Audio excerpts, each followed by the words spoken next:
Hi, everyone. We're just going to wait about another 1 minute while some people join in the meeting tonight. Welcome to tonight's webinar being broadcast from the unceded Coast Salish territories of the Squamish, Tsleil-Waututh, and Musqueam nations. Thank you.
Hello, everyone. Welcome to tonight's webinar. My name is Alison Bodine. We are all looking at Maureen. I'm just trying to figure out, it's wonderful to see Maureen. I'm just trying to figure that out. Welcome, everyone, to tonight's webinar. It is a great evening here. Let's see. Try and reset it. Go back here. It's funny, I see you. Okay. Fantastic. Well, we'll get started. Maybe everyone sees me. I get to see Maureen, which is excellent. Hello, everyone. My name is Alison Bodine. We are getting started with tonight's webinar, an important webinar taking place as after, of course, the federal election, which recently happened here in Canada, but also at a critical time for the environment. I am a central organizer with Climate Convergence. We're a grassroots climate justice organization located here in the Lower Mainland of British Columbia, Canada. I am a journalist, author, and researcher with a focus on the environment and Latin American and immigration issues. I am also a board member of the West Coast Climate Action Network, or WECAN, which had our public launch event yesterday. And I thank everyone for coming out here tonight. We, of course, are here speaking from the unceded Coast Salish territories of the Squamish, Musqueam, and Tsleil-Waututh peoples. I know other people are calling in from other areas here of occupied Canada, and so I suggest that you go ahead and put those in the chat if you would like, and let people know where you are centering your work for climate justice and for the environment here today. We have a very fantastic lineup of speakers as part of a panel, and then a question and answer period that I'm really looking forward to. We're going to hear an important update from Maureen and Christine about the work of Protect the Planet, Stop TMX, and the tree sit that took place, and the ongoing work going forward to stop the Trans Mountain Expansion Pipeline. Jennifer Nathan, who is a teacher who's done an extensive amount of important research, especially related to Canada's disastrous so-called climate plan. Rosalie Chady is here from the Sustainability Teams, a Vancouver area youth organization, leaders in the fight for climate justice within the youth movement here. Tamara Lorenz, who is a writer and researcher around especially the impact of Canada's wars, occupations, and militarism on the environment. And then Thomas Davies, also a central organizer for Climate Convergence. After that, we'll do a question and answer. So I encourage people throughout the time, you can go ahead and put your questions in the chat, or you can put them in the Q&A box. A little bit easier to find if you put them in the Q&A, but either way. And also we'll try and make sure we have plenty of time for a good and important discussion. Of course, we are speaking today, it's October 6th, and as we are speaking now, there is a pipeline leaking on the southern coast of California. This is of no surprise, as we know what pipelines do is they leak, and how governments and companies respond is too little, too late, always.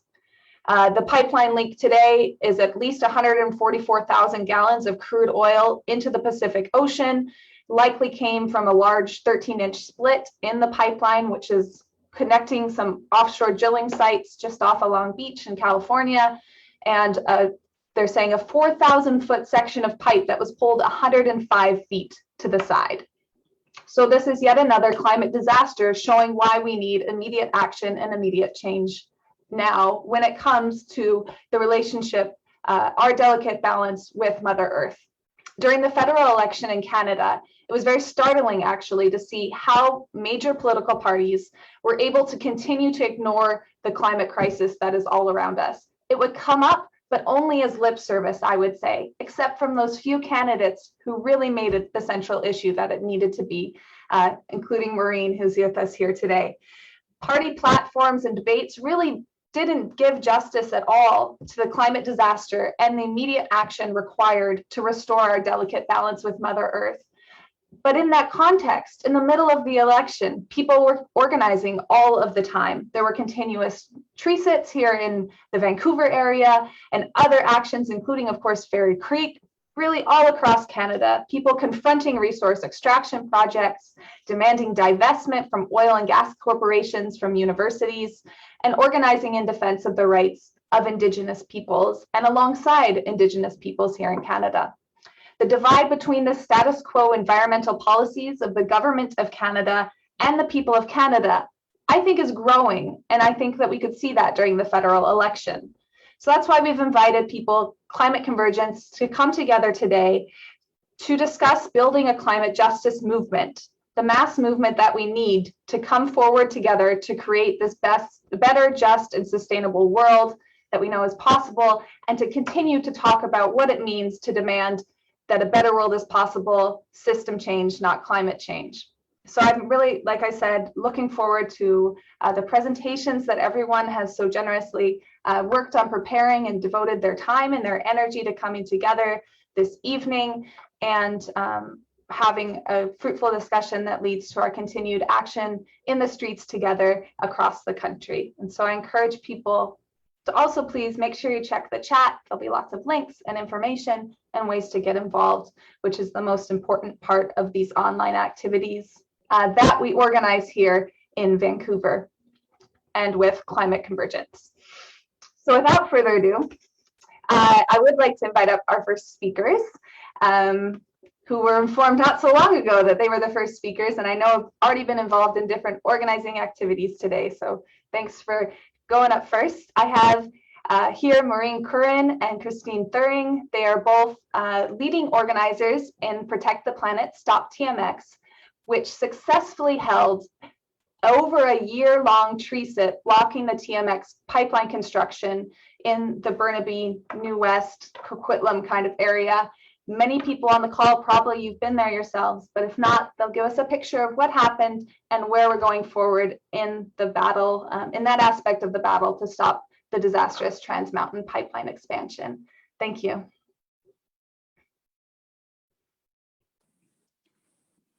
Hi, everyone. Thanks, Alison. Great to be here. So Mo and I have agreed that I'll speak first, and we've kind of divided it up in a way that makes sense. So erstens, herzlichen Dank fürs Einladung. Ich heiße Thuring Christine. I just said it in my native language. My name's Christine. I am of Celtic origin, grateful to live in Tsleil-Waututh land in so-called North Vancouver. And yeah, grateful to my ancestors and those yet to come, just acknowledging the lineage that we all belong to. Yeah, and gratitude as well to Climate Convergence and our other anti-pipeline, pro-life in a biospheric sort of way coalition. Yeah, because together we're stronger.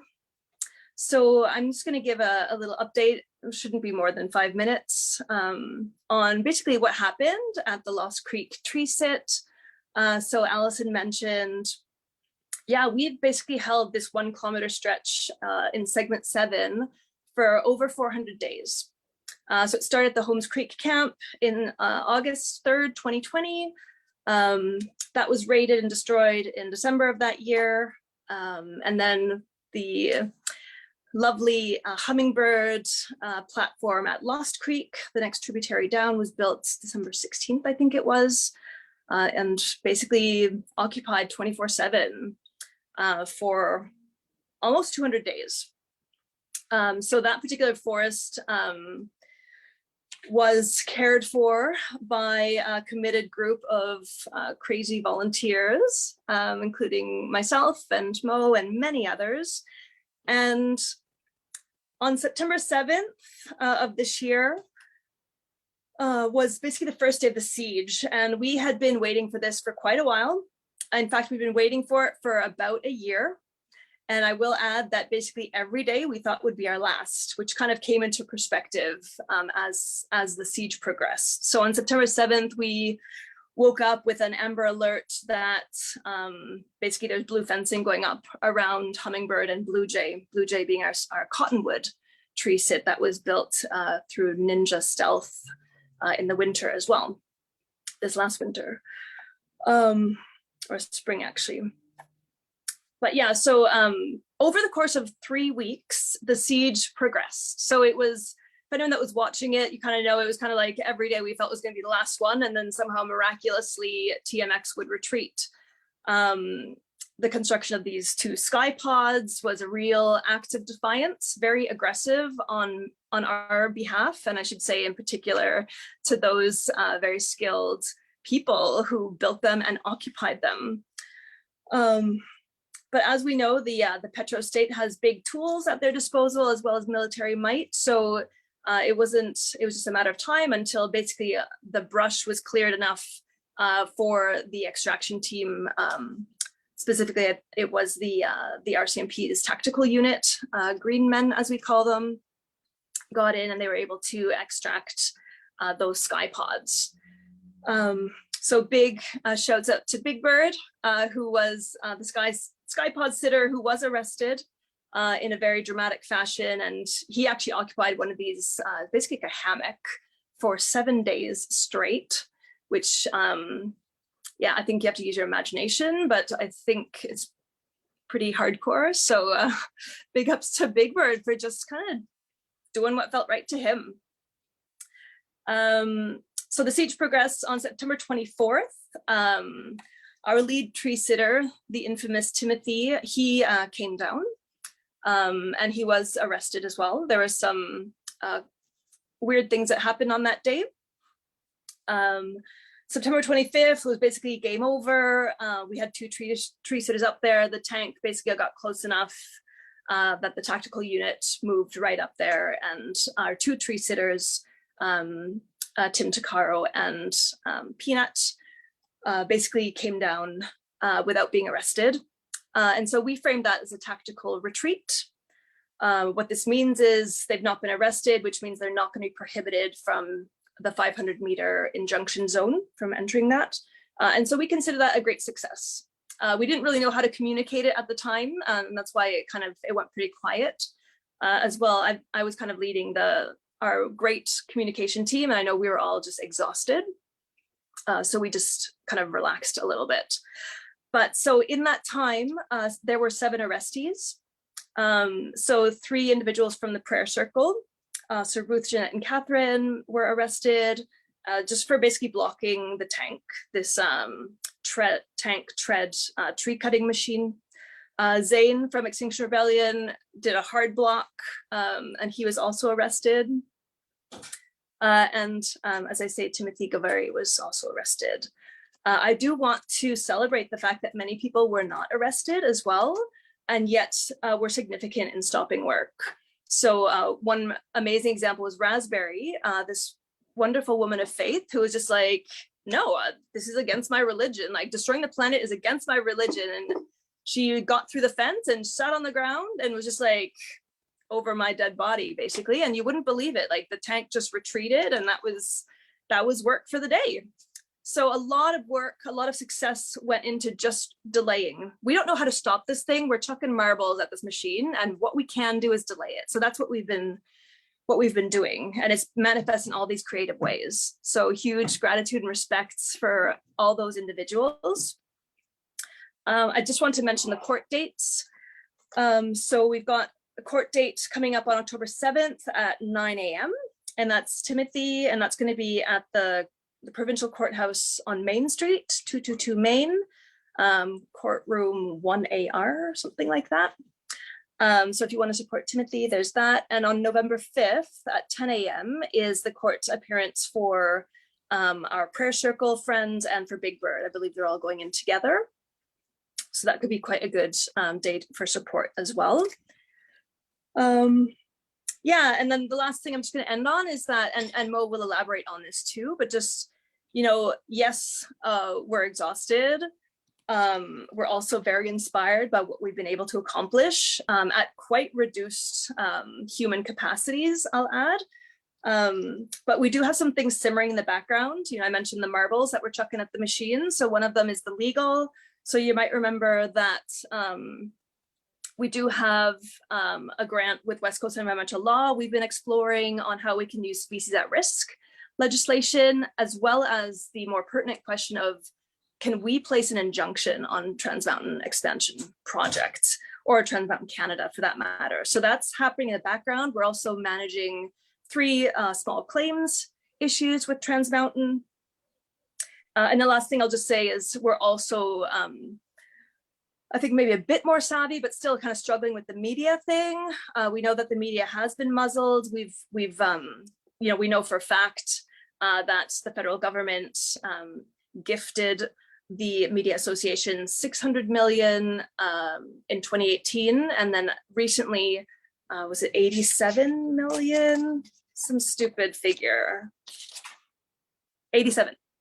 So basically the media is $687 million invested into the federal government. So we only get media coverage basically if someone gets arrested or something like that. So yeah, so that's kind of going on in the background. And I'm going to pass over to Mo. Thank you. Thanks for getting us started, Christine. So yeah, it was, honestly, this has been a year where I've done a lot of things that I hadn't ever expected I would. I never expected to be living in a tree. I never expected to be waking up and looking down and seeing, you know, police arriving and having to find ways to, you know, evade all these things. And I also never expected to be running in the election. That was a real surprise.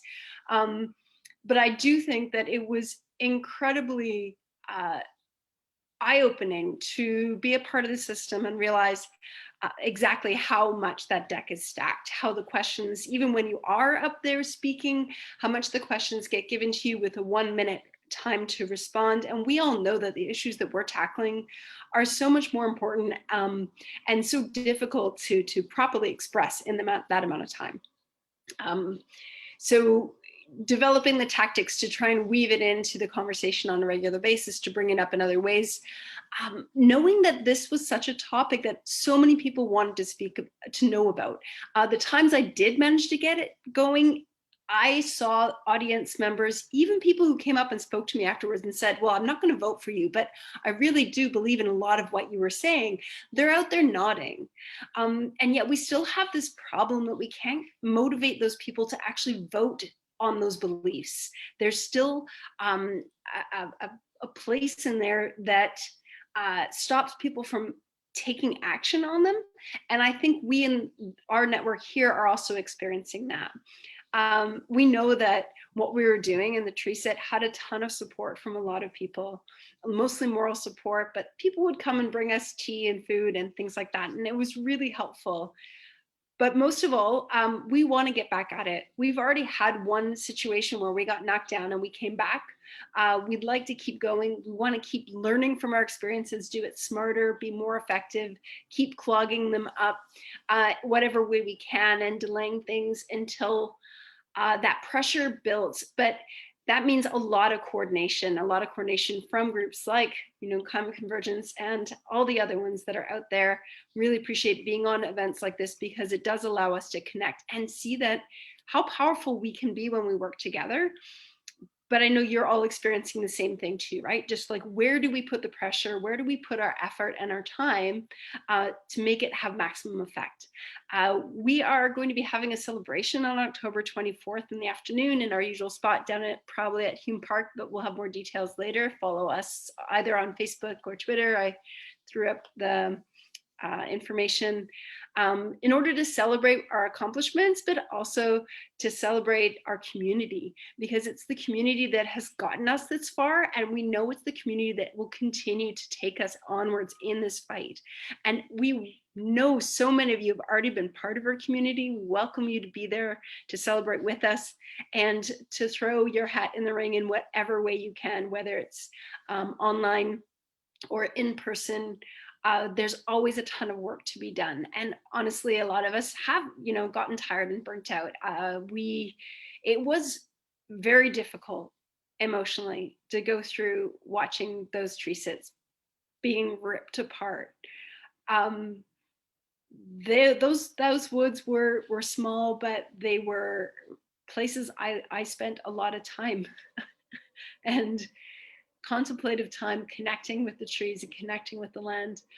And the thing I always come back to is anything I experience in these sorts of moments reminds me that it is a tiny drop compared to the ocean of frustration felt by the First Nations people to whom this land belongs, to who are trying to protect it, who have been protecting it for so long, and we've been denying them that opportunity.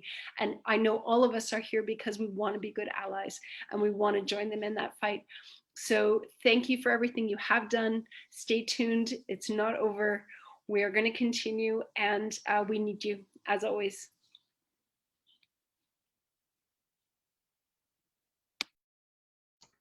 Thank you, Maureen. Thank you as well, Christine. I think having it has been so encouraging. We know people can engage with the tree sit in all different ways that they can. It's great to hear kind of on the ground reports of the different ways people were involved and what they could do, because we know this will happen again. We will be called to do similar actions and do similar support. And then there's the ongoing, of course, work of legal support, which I think is critical in our fight against the Trans Mountain Pipeline, is that we protect those that are standing up for their rights to assembly, for their rights to stand against this pipeline, and we let them know that the climate justice movement will support people in their legal struggles. So if people have questions related to the tree sit, or kind of how that went and how it relates to the larger movement to stop the Trans Mountain Pipeline, then I encourage you to put them in the chat. And yeah, thank you for your reflections. I think it's Could I mention one thing quickly before I forgot? I know Christine mentioned that Timothy will be at court tomorrow, but he's actually not calling for support tomorrow because they're just going in to ask to delay. They're not quite prepared yet. So when we get the dates, we will have them up. Please do show up and come down to support them when that happens. Thank you. Great, thank you. So next, we thought we'd start tonight focused on the important local struggle against the Trans Mountain Pipeline expansion, and then slowly expand that out to building a broader climate justice movement and what that means and how we can work together. And so the next speaker is Jennifer Nathan. Jennifer is a teacher with a science degree in biology and a Master of Education, who has worked both in formal and informal science education. She is one of those, hundreds of those that were arrested in 2018 after peacefully disobeying an injunction related to the construction of the Trans Mountain Pipeline expansion, and then raised the common law defense of necessity in a very lengthy legal case that we can also continue to use as part of our movement going forward. So thank you, Jennifer. It's great to have you with us here again. Thank you very much for having me. So now I'm going to attempt the screen share. How do I do this?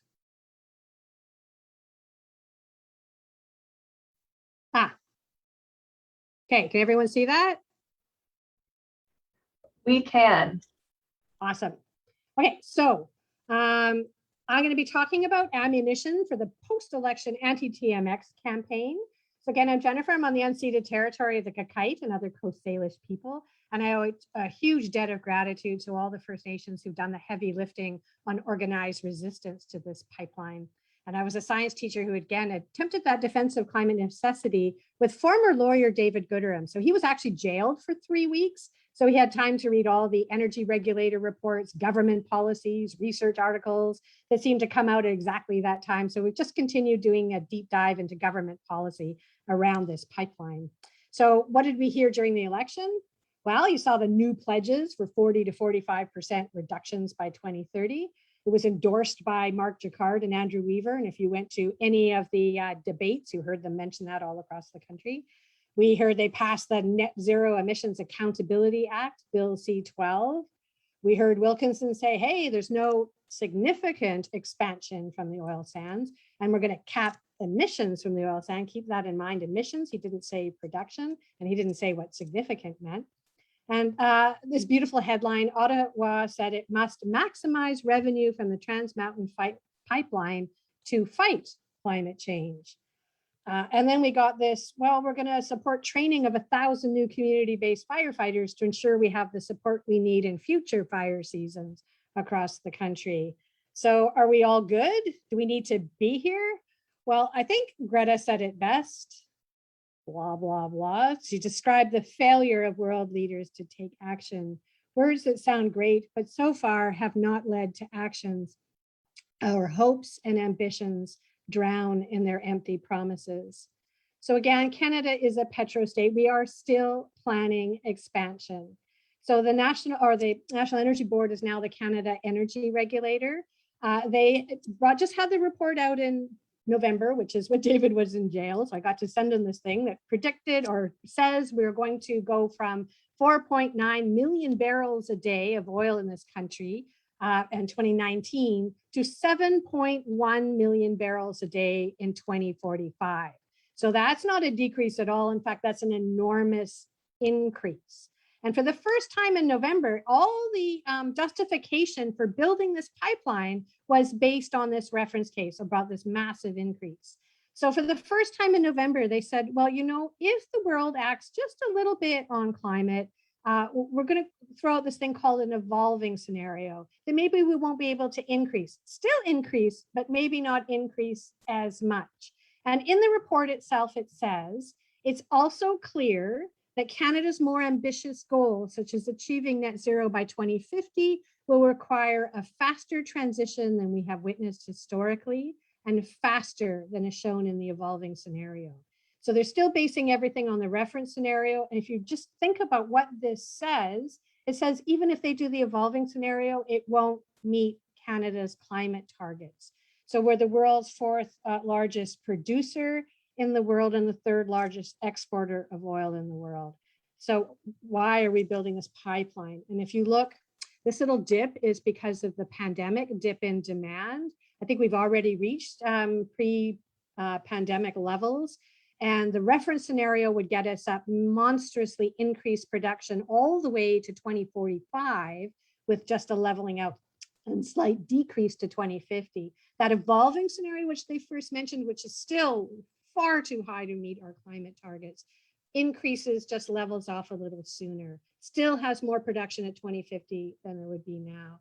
And these are sort of stated policies of countries in the world. They're actually worse or better than us, but not great. So in May, this huge bombshell report came out from the International Energy Agency. I just want to go back. So we're actually building the pipeline based on the world failing in their climate commitments. That's the only way it could possibly work. The IEA is not an environmental group. It's an intergovernmental group that was formed after the oil crisis in '73 to make sure there was sort of enough oil. And they model global energy demand, and they're very respected. And they used to show not just the demand, but what you would need to be climate safe. And to be honest, that was mostly ignored. And people just said, but the demand is there, we're going to meet the demand. So in May, they just put a hard line and said, this is it. No new oil, gas, or coal development if the world is going to reach net zero by 2050. We have to just stop the fossil fuel production of any new stuff and bring down what we have. And they actually said there'd be a net benefit to the economy if we did this. There's no excuses. And they also said that using technologies that are unsustainable, irreversible, potentially catastrophic, and economically indefensible for things like carbon capture for fossil fuels. Now, they said we might have to use it for things like cement production and aviation, things that emissions that are hard to get rid of. But remember Wilkinson? He said we need to cap emissions, not production. So again, they might be looking to get us to subsidize carbon capture projects, look for those kinds of announcements. So if we conclude what the IEA is saying, I don't know if, can everyone see my pointer? Yeah. So they are saying we must go down 40% by 2030. We have 9 years to overhaul the world's energy system. So now you can see just exactly how far we are off from that. And by 2050, we need to be down here somewhere. So massively far off. So we are just on a different page completely from where we need to be. So after the IEA report came out, this very important letter from some of the top scientists, this is great ammunition for all of us. So Thomas is going to be posting links to the things I'm talking about. They're full of great quotes and things to use to counter why we are building this pipeline. So the interesting thing is one of the signatories to this very important letter to Trudeau in July is, drumroll, Mark Jacquard, the one who said that their policies were okay. In fact, here he says, oh, and I also want to include a link to Andrew Weaver, because the other one who said their policies were okay actually ripped up his Liberal membership card a few years ago because of Trudeau's hypocrisy over these oil sands. So why the endorsements? I'm not really sure, but this letter is very clear. Trudeau must direct the energy regulator to model energy futures that are informed by the science. David and I got arrested back in 2018, and others of you out there, I think, as well, because the energy regulator refused to answer that fundamental question. That's why we're all here tonight. Can TMX be reconciled with Paris commitments? They still haven't answered that question. And these experts, including Mark Jacquard, say neither the reference scenario or the evolving scenario factor in those considerably faster, deeper emissions cuts that'll be needed for Canada's share of global reductions. They never told us what levels of production would get us there. These experts say fossil fuel extraction projected by our energy regulator is probably the largest impediment to Canada meeting its climate targets, and that the evolving scenario is on a path of climate chaos. And that's the one that's not as bad as the other. And it's a heightened risk of stranded assets. So if you actually factor in climate reality, and it can better inform policy design and provide more information for workers and communities that are already grappling with accelerated energy transition right now. So the government is sort of making obligations on one hand, you've got climate targets, and on the other hand, they're making these oil production numbers that completely ignored the targets that were made over here. So they're only modeling scenarios that imply that they're not going to meet the targets, that the world does very little to reduce its production, and Canada's climate policies will fail to meet 2050. And again, we're running out of carbon budgets. You already saw the IPCC report, Code Red for the Planet, says we're going to pass 1.5 degrees likely in the next decade. And then just after that, another report came out from the journal Nature, and they actually looked at all the coal, oil, and gas in the world. And they said, well, what would we have to do to get to 1.5? And they said most would have to remain in the ground. And they also said there's significant regional differences based on carbon intensity. So that is how much emissions do we get produced to make a barrel of oil? So not before we burn it, before we get it to where we want to use it, how intense is it to produce it? And it turns out the oil sands of Alberta are the most carbon intensive in the world. So they are the ones that need to be cut first. Now, the interesting thing is, you know who else said that actually quite a few years ago? Mark Jacquard. So he wrote a paper that said the oil sands have very little chance of success if the world acts on climate because of the intensity of our oil here. So 84% of it has to stay in the ground. We do not need that pipeline. And then just after that, oh, actually, I want to go back to this because there's a quote from one of the authors of that paper who said, "It is absolutely desperate. We are nowhere near the Paris target in terms of fossil fuels people are planning to produce. Whenever there's oil and gas found, every government in the world, despite anything it may say about climate, tries to pump it out of the ground and into the atmosphere as quickly as possible." The United Nations Framework on Climate Change just released their kind of look at, and I'm sure you're probably familiar with this NDC. So that's the nationally determined contribution, what countries say they're going to do on climate.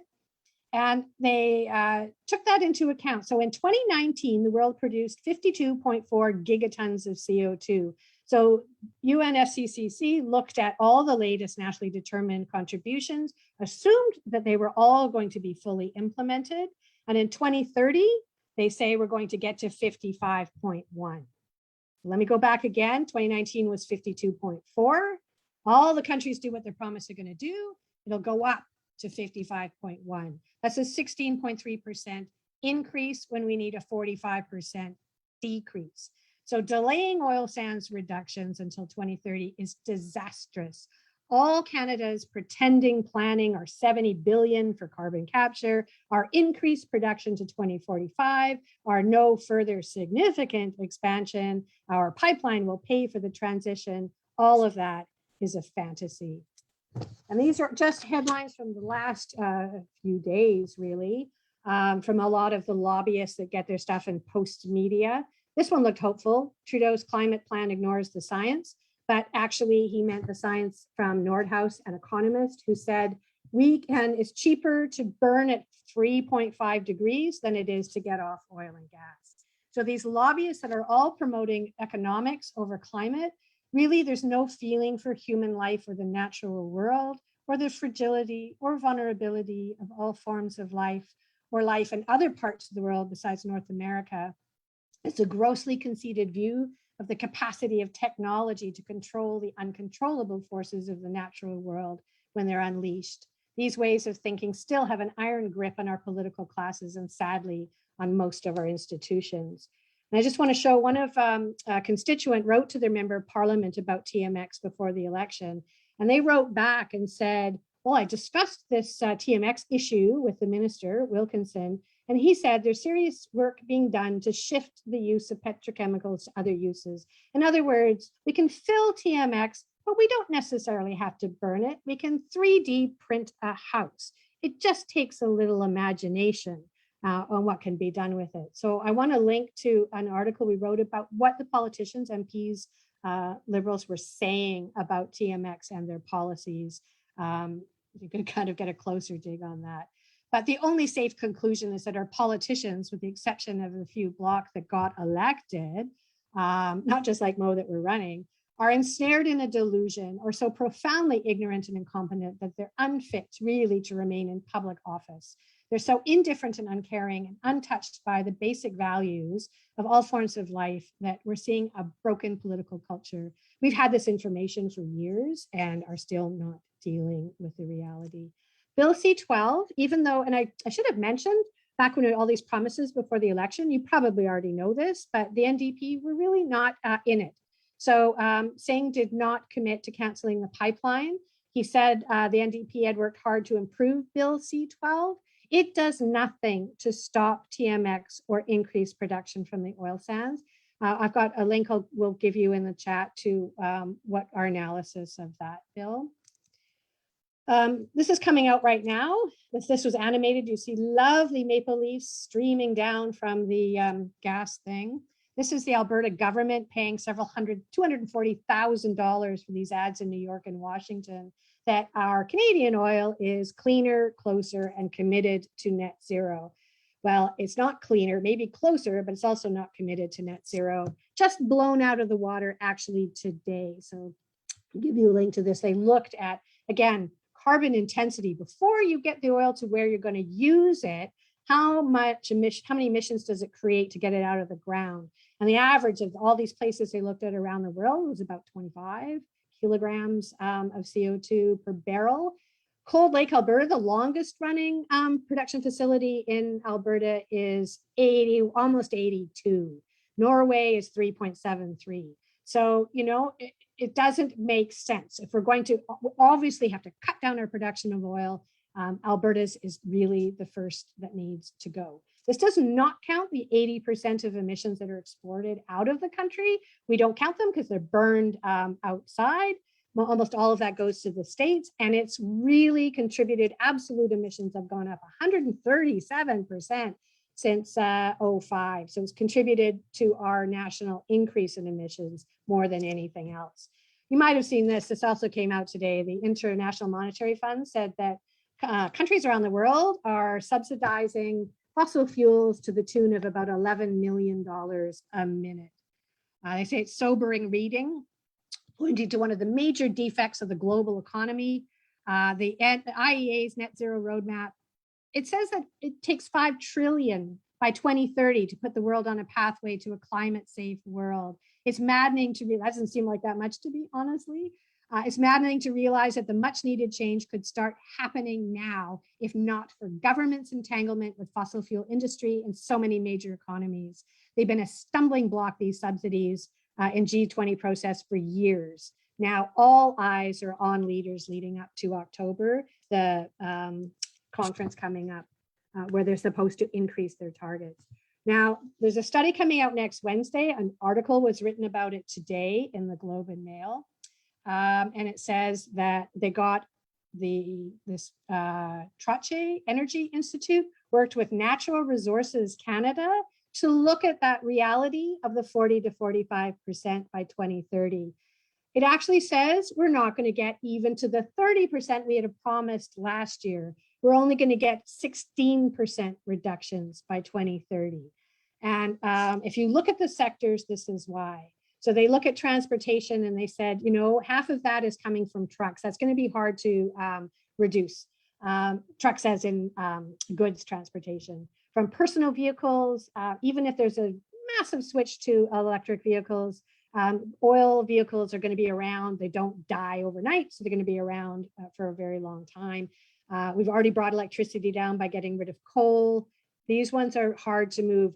They said that 20% of emissions can have somewhat influenced by our personal choices.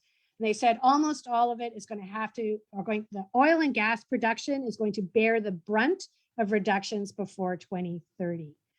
Even buildings, you can decarbonize at a low cost, but they say that's going to be a 13% reduction, not 32. So that is truly putting all of the weight where it should be on oil and gas. We've kind of known that. So it's like we're all working in a very busy office and the fire alarm goes off because actually the building is on fire. And it turns out we're creatures of inertia. We don't want to stop what we're doing. Often a fire alarm isn't enough of a cue to get us to drop our everyday tasks and exit to safety. These are exercise studies that show that. Our Canadian politicians don't want to recognize the fire alarms, but you do. It's why you're here, and all of you here today matter. You being here give cues to everyone else that we need to confront those oil and gas production. We have to phase it down. We have to move to safety. The alternative is not an option. And I often think we need scientists to engage in civil disobedience. I've been following Scientists Rebellion, and I saw on Monday that 10 Scientist Rebellion activists are now committed to being arrested at COP26 in Glasgow on November 6th. They don't want to be, but they're willing to do it as they understand the need for radical change. And then I saw they were having a meeting that day, and I did the time change from Europe to here, and it was 10 o'clock. So I joined, and then it was me and the 3 climate scientist hosts. So I was the only one in the entire world that showed up. So they say they're meeting every Monday at 10 before Glasgow. Thomas is going to put their Twitter link in there. Please show them some love. I'll get their Twitter. Yeah, let them know that we hear the alarms too. And then lastly, I just want to say we have a newsletter I'd love for all of you to sign up for. You'll just get our discussion. It's not that often. We'll let you know when we have a new discussion paper out. We have an analysis of the Liberal policies, and we have 8 questions from members of Parliament. And I did a climate reality talk also linked on there that will explain those two things. And this is our website, www.gooderandathan.com, and my Twitter handle. And I thank you very much for letting me have time tonight, Thomas. I hope everyone feels angry at how awful our political situation is, but I hope you feel armed. Everything you're doing is so right. We have so much more ammunition against TMX than the absurdities they have to support it, and their backs are increasingly up against the wall. So let's nail them to it. So thank you very much. I'll get back to you. Wonderful. Thank you very much to Jennifer Nathan. We will definitely look at either getting part or all of the presentation available for people to be able to, yeah, get a hold of it. You might want to stop sharing, maybe. Oh, okay, sorry. I probably could do it for you, but I'm not sure how. Me neither. Basic. How do I stop? Should be at the top. Co-chair. Got it. Yay. Fantastic. No worries. Thank you.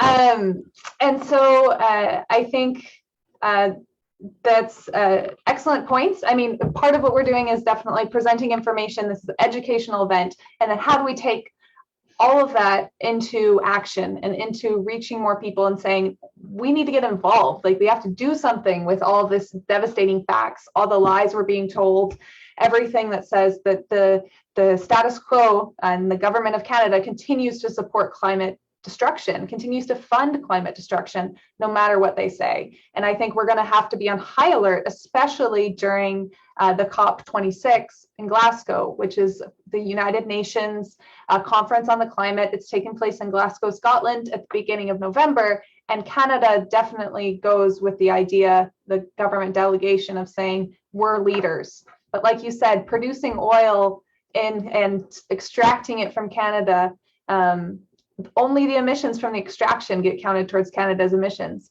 It gets burned offshore and suddenly Canada can say, oh, we're not responsible for that. The ideas just doesn't make any sense. We have one atmosphere and one planet. So thank you. The next speaker that we have tonight to present some perspective on this and on building the climate justice movement, why it's important and why we do what we do, is Rosalie Chady. She is an occupier on the Coquitlam, Tsleil-Waututh, Musqueam, and Kakite lands. She is a member of the youth climate justice organization Sustainabiliteens, a grade 11 student entering into the fight for a world that centers healing and repairing ourselves and the planet. It is a great pleasure to have you here with us here tonight, Rosalie. The floor is yours.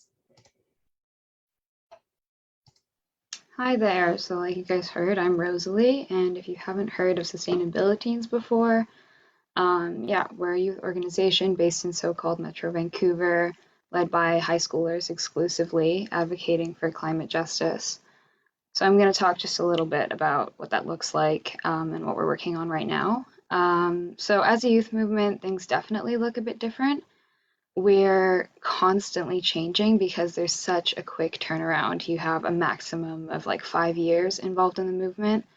And every fall we're left, our strongest members usually leave because they're the grade 12s and they're gone. And so we have to quickly transfer skills and learn as much as we can. And it's quite intimidating.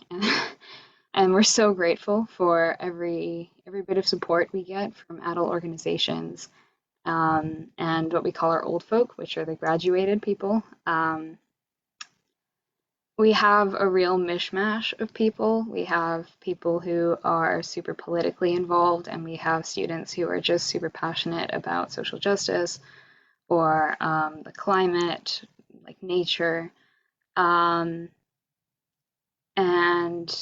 yeah, we really wouldn't be able to get by without all the work, especially from Thomas. But I think it's really our youth that keep us going. We have a lot of passion. Every hope and dream we have is at stake. We see things in different ways, perhaps more black and white than others, but I don't think that that's always a bad thing It is, after all, the radicals who shift the Overton window and make space for the rest of the movement. Even radicals aside, we as young people have historically been the pushers of change because we have spent the smallest amount of time being taught to rely on and invest in the current systems compared to older generations, which I think is one of our biggest assets. I think about it a lot. Right now, Sustainability Teens is focusing broadly on Indigenous rights and sovereignty, as I'm sure all of you guys are, and pushing governments for climate action. We know that climate catastrophe will not be solved without a complete system overhaul, which is why I know especially that everything needs to change on every level. Just trying to fix emissions before addressing social justice is not a valid argument. Indigenous sovereignty and climate justice go hand in hand. They are one and the same. They can't be separated. This is also why more short-term we're concerned about the health of our movement and others. We see how hard so many teenage organizers push themselves to put everything they have into climate justice, and quite quickly they burn out. It's capitalistic and colonial demands that weigh individual and organizational efforts exclusively by how much tangible change they cause. Publicity, policy, public opinion, but influence can't really be measured this easily. And it's unhealthy to expect so much of each other and to compete at this level, especially for BIPOC people. We feel really strongly about prioritizing rest and community care, most importantly, not measuring our worth using rulers handed to us by the systems we seek to dismantle. We know we need to create a new and better culture that centers community care, honesty, and accountability. So that's really one of the biggest things right now for us and within our organization. Of course, other than that, we are focusing on reaching out to high schoolers around Metro Vancouver, which is a constant. We want to tackle the apathy many teenagers have and create space that fosters passion, understanding, learning, intersectionality, and really proving how easy it is to take part in something that can create so much change. After this election, it does not feel like anything has changed. The hope I have is definitely not given to me by Justin Trudeau or our government, most politicians. It's given to me by other climate organizers and youth and land defenders. And I think myself and other sustainability teams really want to give that hope to other teenagers. We want to give that to our peers. We want to show that we can turn our disappointment and anger into change. And we have strength when we come together. We have strength and we have numbers. And there comes a point where it matters less what the government wants when you have so many people involved and so many people passionate and so many people who care. Then yeah, it feels powerful. We feel unstoppable. Yeah, everything has to change. And I think that's basically the message that I'm thinking about right now, and that the rest of sustainability is thinking about right now. And that's, individual level community care, and that results in overall change. That's all I have right now. Thank you. Sorry that was so short. Not at all. Very important to hear from you, have your participation and your perspective. I think that, we were out in the streets just a few weeks ago for the global day against the global day of action, the Fridays for Future-led action. There were hundreds of thousands of people around the world in Vancouver. We know that the numbers of people out doesn't necessarily reflect everyone that supports the movement for climate justice or the demands. It's a lot about how difficult really life has been for people, especially over the last year and a half, dealing with the COVID pandemic, government mismanagement of people's health, the continued priority of putting profits above the interests of people, especially which has been exposed during this time of COVID-19. And really, it's been great to work together and to do what we can as grassroots organizations to build together between the sustainability teams and Climate Convergence and all of the other groups that are on the call tonight. So thanks for taking the time to join us. I know that the school ramps up very quickly. I'm sure you're busy with lots of different things. So it's really fantastic to have you. Thank you. Our next speaker is Tamara Lawrence. Tamara is phoning from as far east as our webinar goes today. She is phoning from Ontario, and so excuse us, Tamara, that it's near 10 p.m., but it's really great to have you here today. I know you were up earlier speaking at an important climate and feminism event in Europe today, so I'm sure you've had quite the day. Tamara is a PhD candidate at the Basili School of International Affairs at Wilfrid Laurier University. She's the co-founder of the East Coast Environmental Law Association, a fellow at the Canadian Foreign Policy Institute, and a board member of the Canadian Voice of Women for Peace, among many other important projects and campaigns. Climate Convergence has had Tamara speaking a number of times virtually, and then actually at our last in-person conference in June of 2019 to talk about the ties between Canada, the government of Canada, militarism, wars, and why this matters to the movement for climate justice. So it's great to have you with us here again, Tamara, and to talk about some of your recent research and important campaigns happening right now. The floor is yours. So good evening, everyone. It's really nice to be with you all. Thank you very much to Climate Convergence for inviting me. I'm speaking to you from Waterloo, Ontario, the traditional territory of the Haudenosaunee, the Anishinaabe, and the Neutral peoples along the Grand River. And tonight in my presentation, I'm going to speak a little bit about the climate science, add to some of the things that have already been said.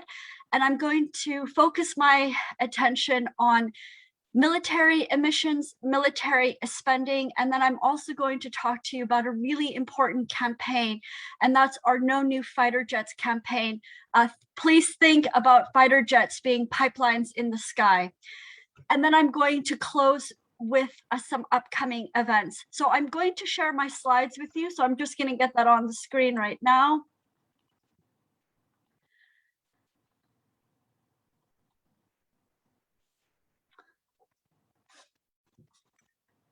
So in August, the Intergovernmental Panel on Climate Change released its 6th assessment report on the physical science of climate change.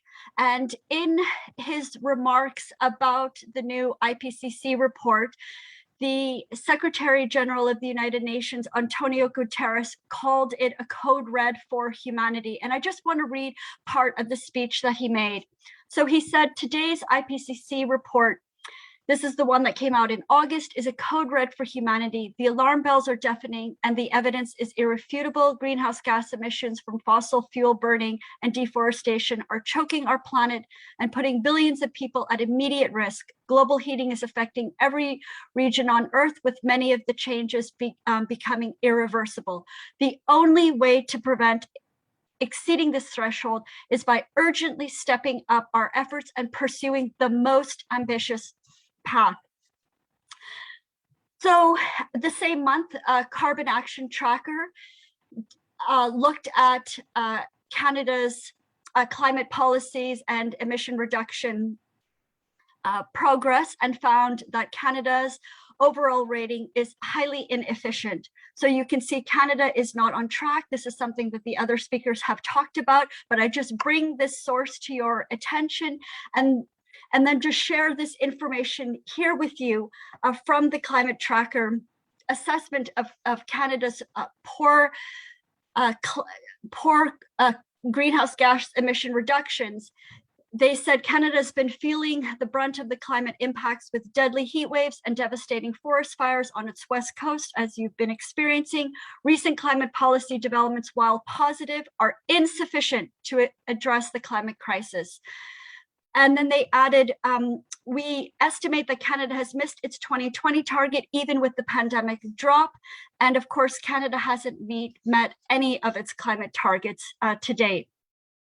So why is that? Why are we not meeting our emissions? One of the reasons why is because of excessive military emissions.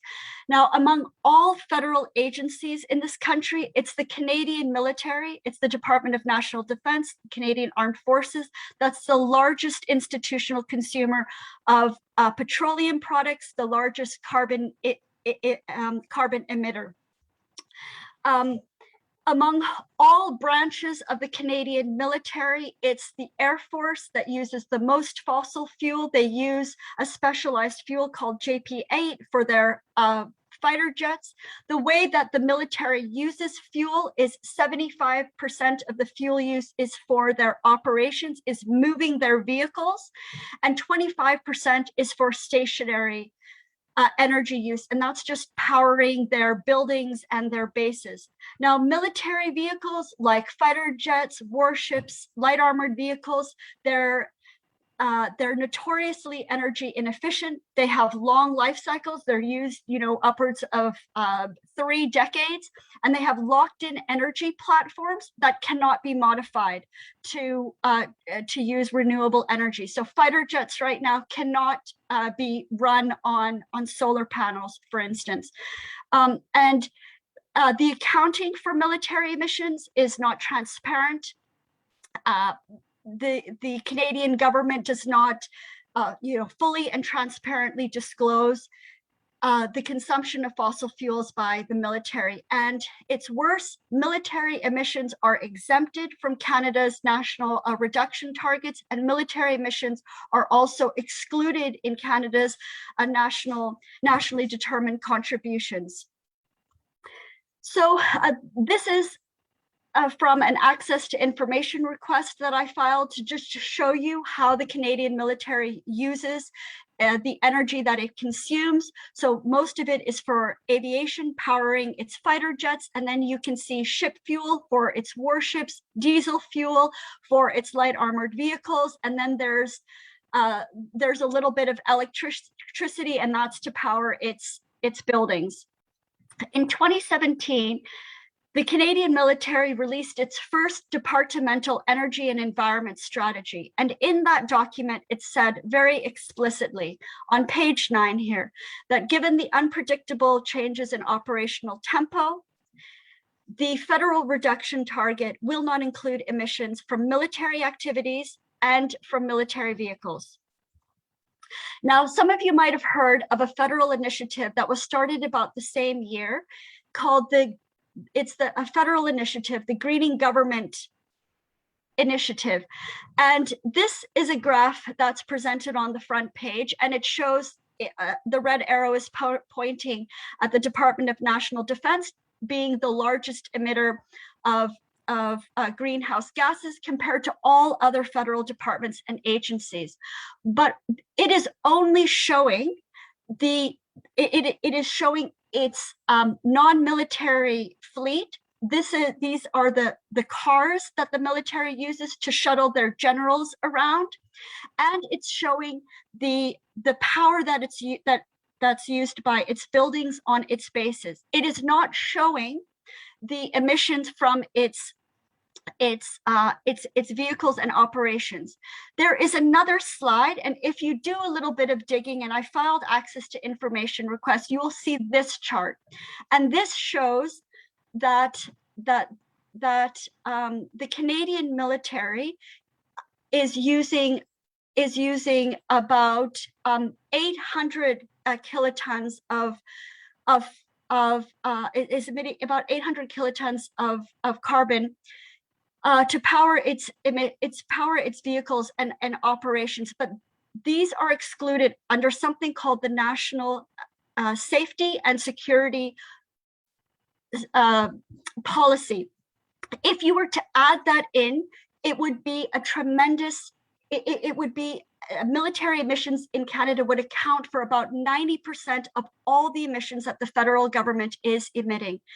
In June of this year, around the time that there was a NATO summit, Canada made an announcement that it is going to host the NATO Center of Excellence on Climate and Security. This is a form of greenwash. NATO is a climate criminal. NATO is putting intense pressure on Canada to buy new carbon-intensive weapon systems, and also to increase military spending, which is another huge problem for us. That same month, of course, is when June of this year is when the federal government announced its new net zero emissions act. And I am very concerned that this is a cover, that we are using the language of net zero emissions as a way to try to rationalize, to justify continued military emissions. The federal government is going to try to find a way to offset those emissions instead of stopping the use of fighter jets, stopping the use of warships. We are going to have to plant, millions of trees to try to offset those emissions. So don't, please, we need to resist net zero emissions. And now I want to just talk to you quickly about military spending, because this is another problem for us in the climate justice movement. Last year, the Stockholm International Peace Research Institute did a study to show that global military spending is $1.9 trillion. Now, among all countries in the world, Canada is ranked 13th highest in the world for military spending. Among the 30 NATO members, Canada is ranked 6th highest for military spending.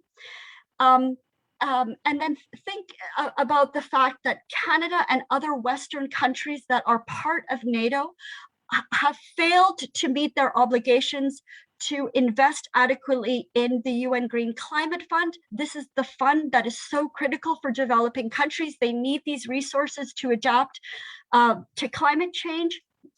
This is the chart from the CIPRI report, and it shows you that the US military spending is at the top there, about $778 billion. And then you see Canada ranked 13, that's $23 billion US, which is equivalent to about $30 billion Canadian. This is from the NATO Defense Expenditure Report that just came out recently, and I want you to look at this carefully to see how dramatically military spending has increased over the past 7 years. In 2014, it was $20 billion, and the estimate this year that Canada has reported to NATO is $33 billion. Just incredible increase. Now, I went through the public accounts to compare military spending with the federal spending on the Department of Environment and Climate Change. And you can see the red line, that top red line is the Department of National Defense military spending, 1997, $8 billion, today, $33 billion. The Department of Environment and Climate Change in 1997 was about $500 million, and today it's about $1.9 billion. This is just absolutely inadequate for the climate catastrophe that we're facing. So we are spending disproportionately much more on militarism, which is so highly carbon intensive, so environmentally destructive, and so little on the environmental type federal departments. So the Department of Fisheries and Oceans, Environment Canada, Natural Resources are approximately $1 billion a year. It's very, very little. Now, you might think to yourself, okay, well, what is the Canadian military doing with all of this money? There is a misperception in this country that Canada is a peacekeeping country. Canada is not a peacekeeping country. These are the statistics from the UN Peacekeeping Office, the most recent report that came out in August, and you can see that Canada is ranked 68th highest in the world for peacekeeping. We have a mere 58 peacekeepers on UN peace support operations. So we're, compare and contrast, I showed you we're 13th highest in the world for military spending. But with all of these soldiers that we have and all of these weapon systems that we have, we are only ranked 68th highest in the world for peacekeeping, just a few peacekeepers. So where are our soldiers? What is our military doing in the world?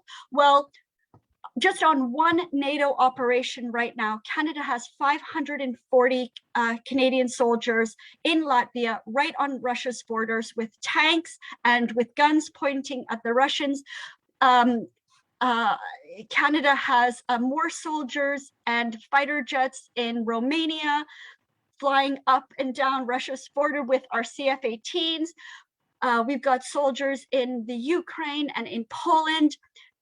Canada, of course, was engaged for 14 years in a failed combat mission in Afghanistan. Canada bombed Libya in 2011. Canada bombed Syria and Iraq from 2014 to 2016. Then we provided all of the fuel for the US-led bombing of Syria and Iraq from 2016 to 2019. So that's what the Canadian military is doing. And all of these war-making operations require excessive amount of petroleum products. And this is what is exacerbating the climate crisis. And during this pandemic, the Canadian military was operating at very high levels of readiness. They were exercising with NATO. They were continuing their operations throughout this pandemic. So this is one of the reasons why emissions didn't drop so much during the pandemic, because all of the militaries of our Western countries were still operating at high readiness. So now I would just like to in the last couple of minutes, tell you quickly about a campaign that we are working on. So in 2019, the Trudeau government announced plans to buy 88 new fighter jets for $19 billion. And in June of 2020, last year, the federal government announced the bids from the weapons manufacturers for these new fighter jets. And right now, the federal government is evaluating the different bids for these new fighter jets. So Canada is considering buying Lockheed Martin F-35 fighter jets, or Boeing Super Hornets, or Saab Gripen fighter jets. Now, we have been working very, very hard to try to stop this procurement. It is the second most expensive procurement in Canadian history. It's $19 billion just for the purchasing of these fighter jets, but the life cycle cost is $77 billion.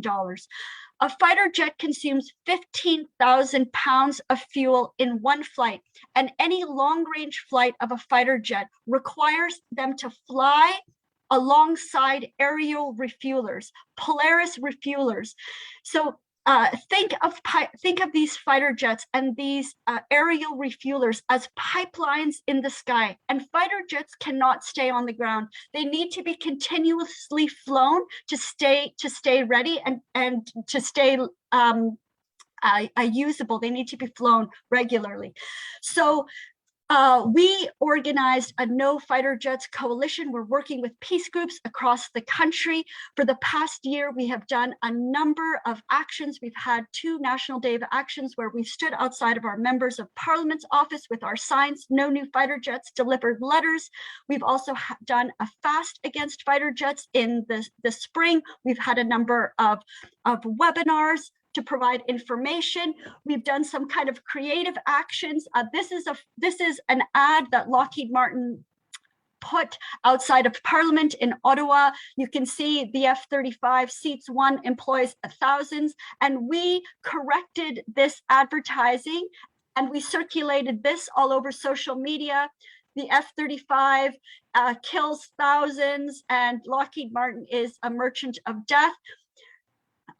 We also this summer, we did an open letter with 100 high-profile Canadians, people like David Suzuki, Naomi Klein, Monia Mazig, Ingrid Walderson, Sarah Harmer, Tegan and Sarah, Clayton Thomas Mueller, saying no new fighter jets. And we brought this to the attention of the government. We also introduced a parliamentary petition into the House of Commons with thousands of signatures from Canadians saying, do not buy these fighter jets.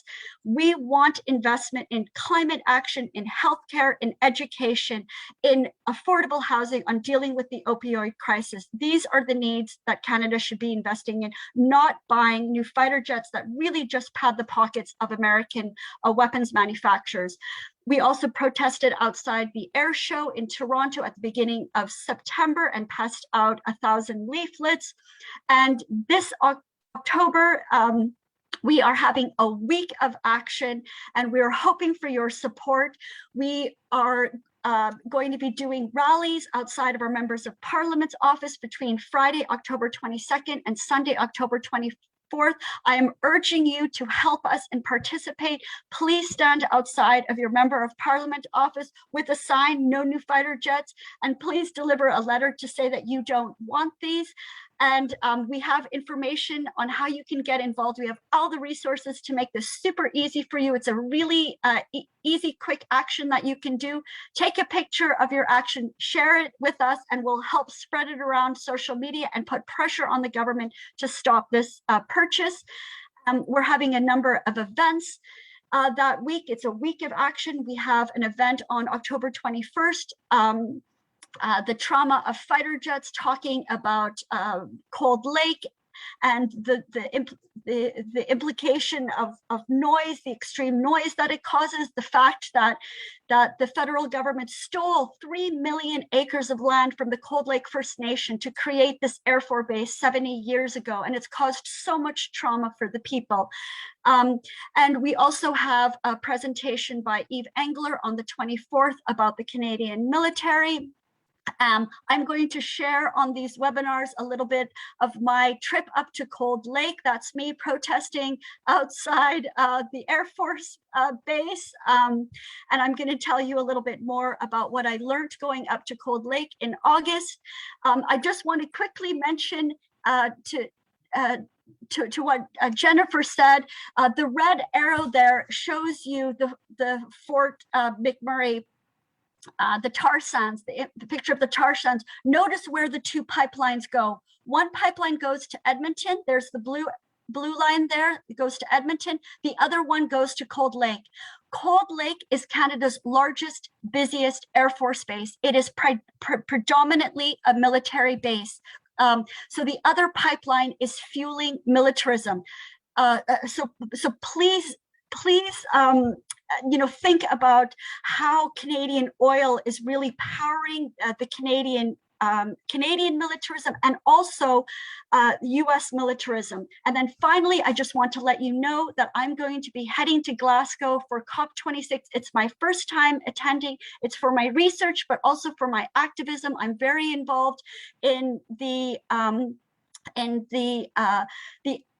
militarism and climate justice group, and we're planning on having a big banner drop, and also with a big banner that says NATO is a climate criminal, and decarbonize, demilitarize, decolonize. That's the message that I'm bringing to Glasgow. And when I get back, I'm going to have a webinar and I'll share what I've learned there, and I hope that we can talk more about what we need to do for climate when I get back in November. So thank you very much for this opportunity to tell you about the problem of military emissions and military expenditures. And I really hope for your help on this really critical issue. Thanks so much.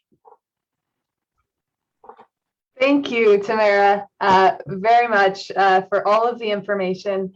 It's and of course your passion and continued research. I think that was a lot of information packed in, but just the thing that I think is important to emphasize is once again to say, and the government of Canada doesn't have to report about any of these emissions or environmental destruction.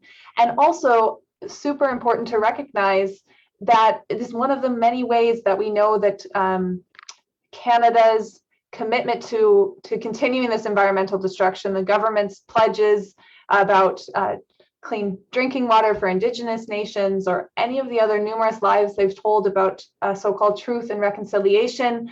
There are yet more examples, especially regarding really the trampling of Indigenous rights to self-determination and their rights to say no to military bases, climate destruction projects, and make those important links, because the military isn't something that only impacts people living in Afghanistan or Iraq or on the border with Russia, where Canada has an active troop presence. It also impacts the environment and people's lives here in Canada. So thank you, very valuable information. And I just would say quickly, we'll talk about it later, but if people want to continue talking with Tamara, want to continue bringing important work against militarism into the climate justice movement, that can definitely come to the next Climate Convergence meeting, and we will continue discussing and seeing what we can do as far as making those important links and taking action. So thank you, Tamara. I'll put the information, we'll do it again later, like I said, but I'll put the information about the next Climate Convergence meeting in the chat. So now we're at our final speaker as part of the panel. I have a few questions that have come in, but if there's anything people wanted to ask, comment and a question is also okay, then feel free to post it in the Q&A or in the chat. Our final speaker for tonight to wrap all this up and lead us hopefully into a good discussion is Thomas Davies. Thomas is one of the founding members of Climate Convergence Metro Vancouver. He is a unionized pipe fitter and power engineer who has worked in the oil and gas industry.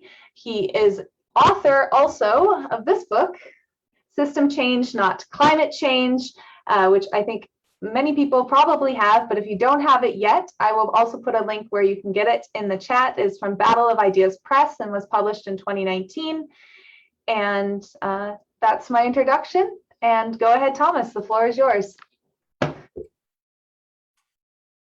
Okay, you can hear me? Awesome. Thank you very much, everybody who took time out of their lives and their evenings to participate in this webinar. Thank you very much to the people who presented before me. None of us are getting paid to do this work. I know everybody kind of rushed from work or from school and do this because they're committed to building a better world. And I think, as you can see, there's a lot of different kind of focuses and emphasis from from focusing on the tar sands to focusing on the military and expenditures, from the student perspective to scientific perspective. And my general feeling is that there's room for everybody in the climate justice movement. So if you're watching this webinar and you're interested in learning more, and if you're interested in getting involved, Rory is going to speak a bit more concretely about what that can look like, but there's space for you, and we always need and encourage and would love more participation.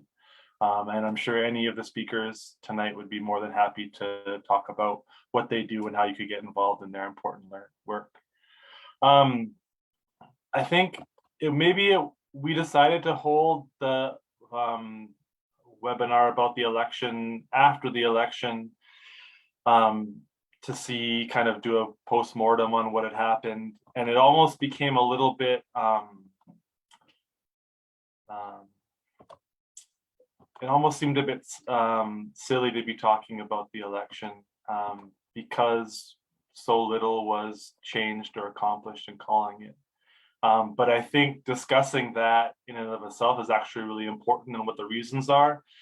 And I actually think that kind of emphasizes some of the really important things that we need to talk about as a climate justice movement. So I don't think we learned all that much from the federal election, but it really reinforced that the central focus of the climate justice movement, I don't think, can be electoral politics. We need our own independent organizations that represent poor and working people, and that can make demands and can use the opportunity of elections to raise those demands, but that are never dependent on the major political parties or their electoral systems and constraints. I spend a lot of time kind of looking at the climate justice movement through the lens of the Vietnam anti-war movement, just because it was recent, it happened in North America, and it was successful. So some of the comments I'm going to make today are observations based on kind of what they did and what challenges they had and what was successful about that movement. But something I was reading today that was, I kind of chuckled or smiled to myself, was that, you know, Richard Nixon was running as an anti-war candidate while he was ordering the largest bombings of Vietnam, Laos, and Cambodia. He was positioning himself as, he was saying, I'm the most well-positioned person to end the war the fastest.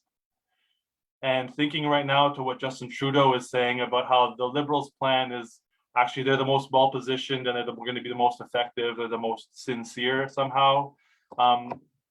Trudeau, while trying to explain the oil and gas industry, the tar sands, and by the TMX pipeline, talking about actually being the most well-positioned to create climate action and get the just transition we all know. So we're faced with some of the same cynical and real deceptive moves by the mainstream politicians and leaders.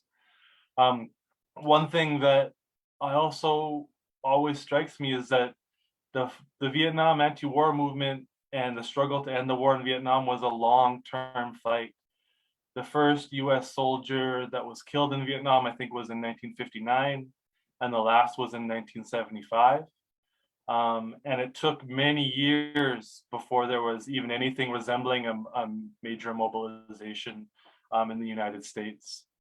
And I think we just need to remember that there's lots of ups and downs, and a lot of those things aren't necessarily related to like how much energy we're putting in or how correct our positions are.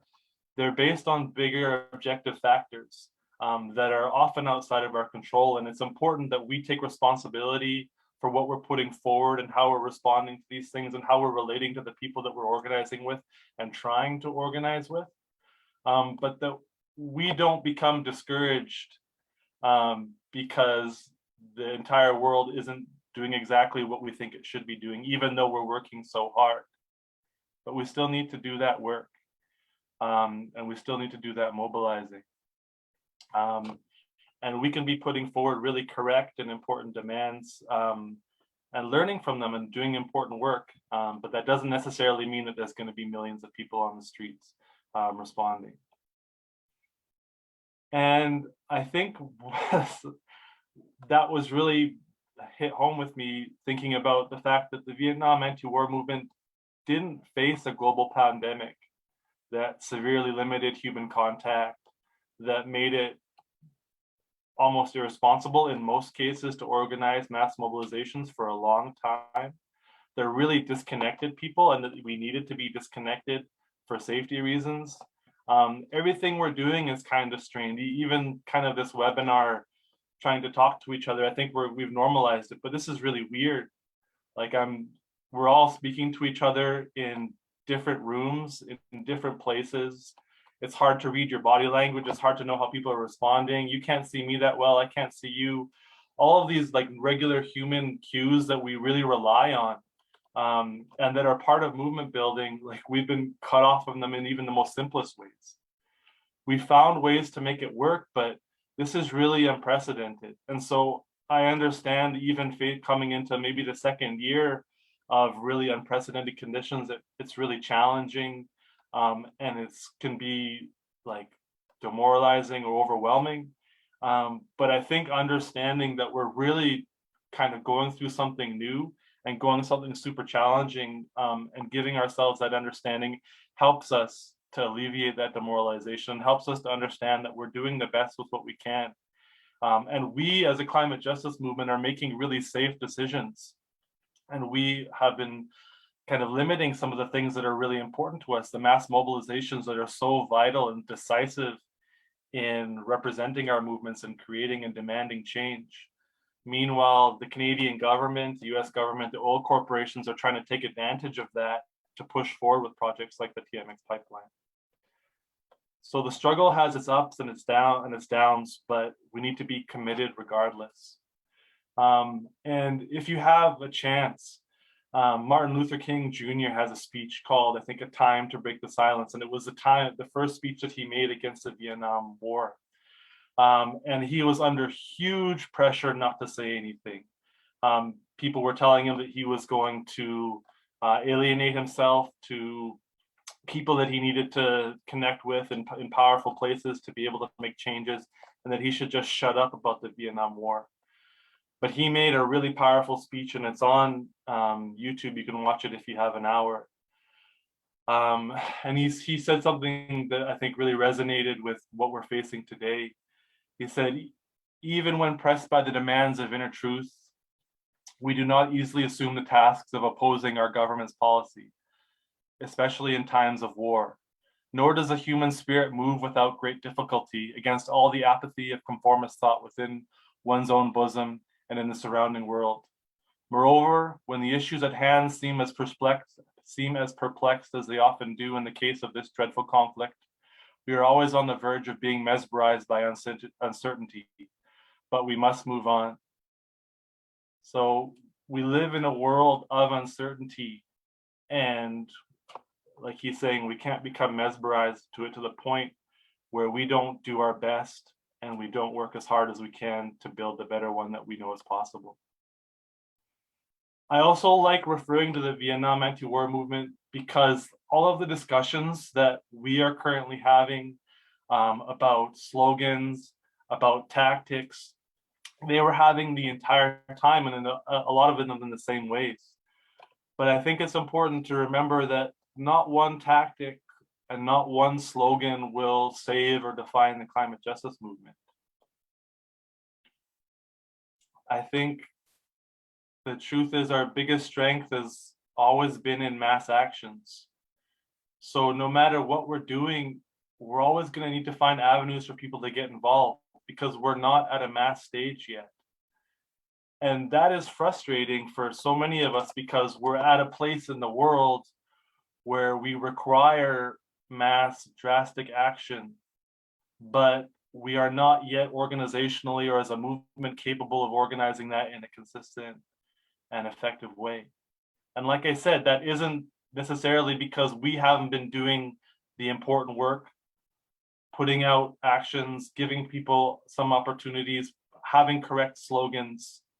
There's objective factors and there's inertia, there's a disconnection, there's a global pandemic that are often bigger than we're capable of overcoming. But we need to think that because we are the size we are, we need to always have an avenue for people to get involved because we need more people to be effective. That's just the bottom line. We don't have our own news media organizations that can take over the airwaves and disseminate messages. We don't own Facebook. We aren't Mark Zuckerberg.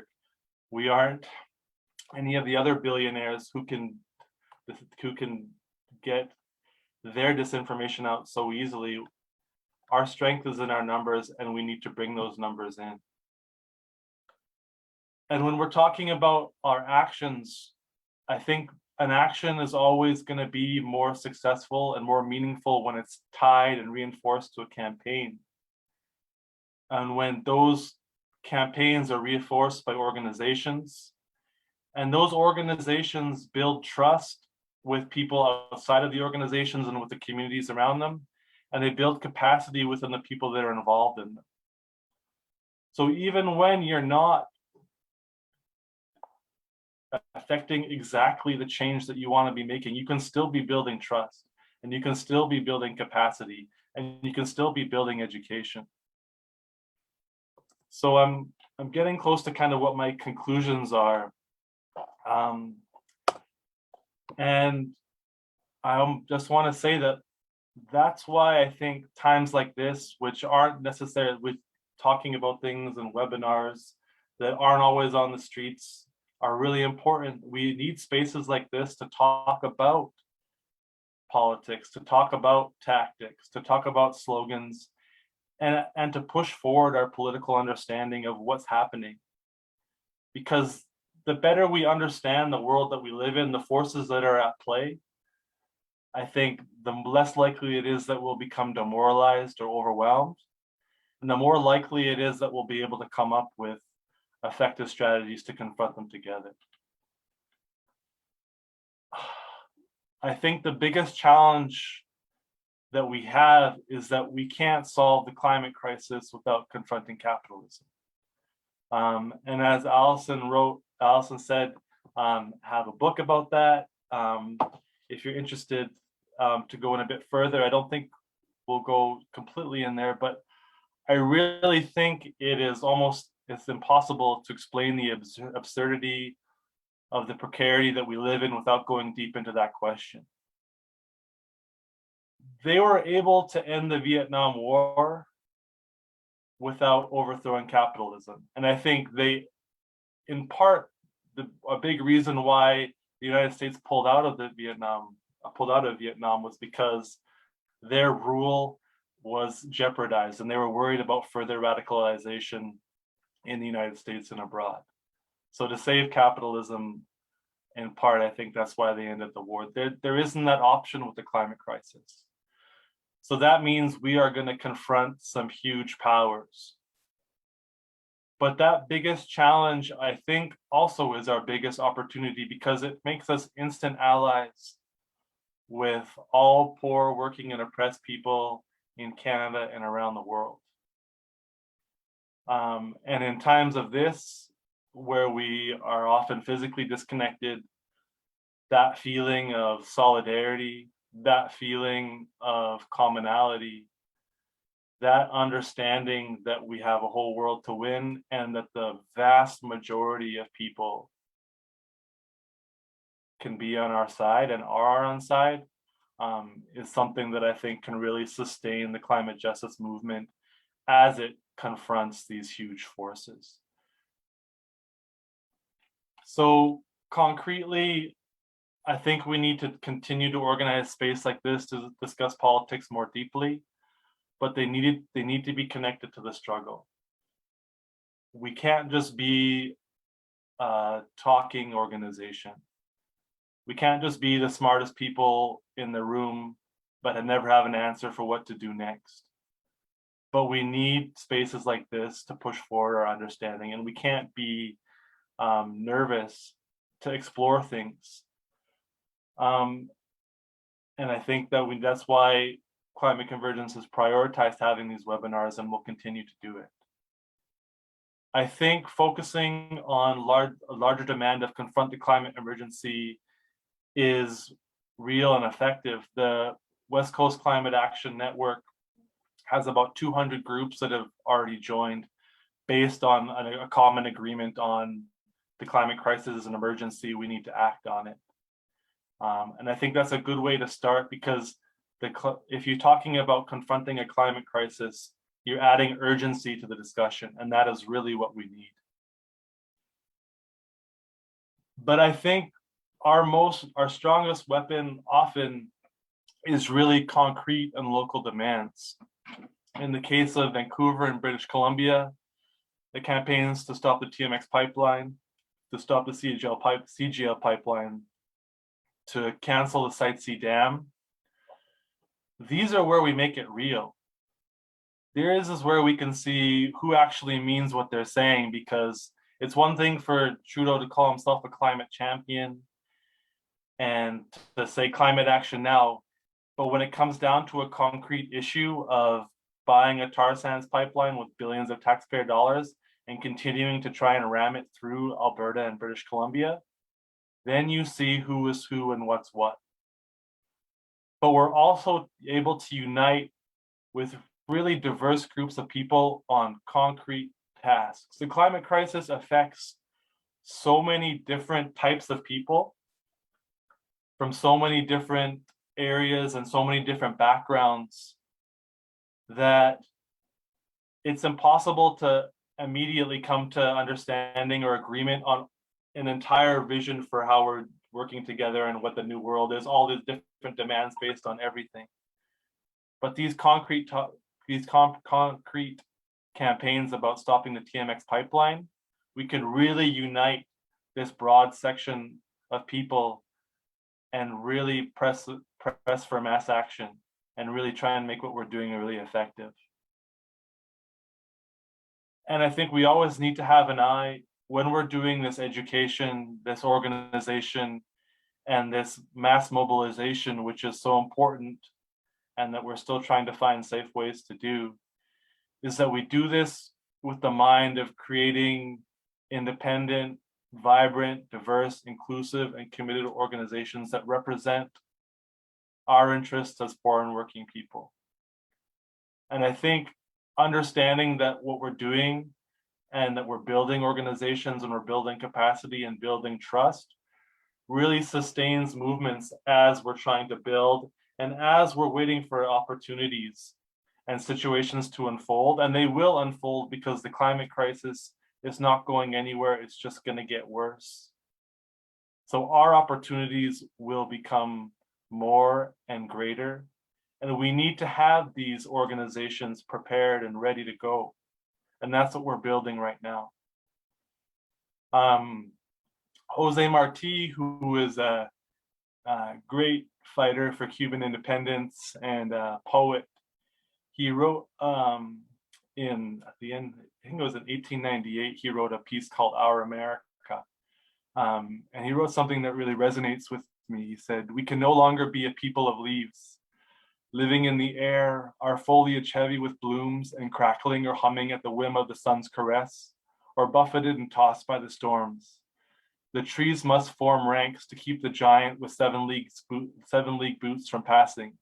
It is a time of mobilization, of marching together, and we must go forward in close ranks, like silver in the veins of the Andes." And he really understood the connection and the importance of nature and how that connected to humanity and our common goals to build a better world. And I really feel as though in these exceptional circumstances, so many people are doing such important work in that tradition in such difficult ways. But there are so many opportunities for us to keep organizing together. This webinar is one, but we need to continue pushing. And I really believe that the work we're doing is important and will pay off, and that we can really build a better world we all know is possible. So thank you very much, everybody.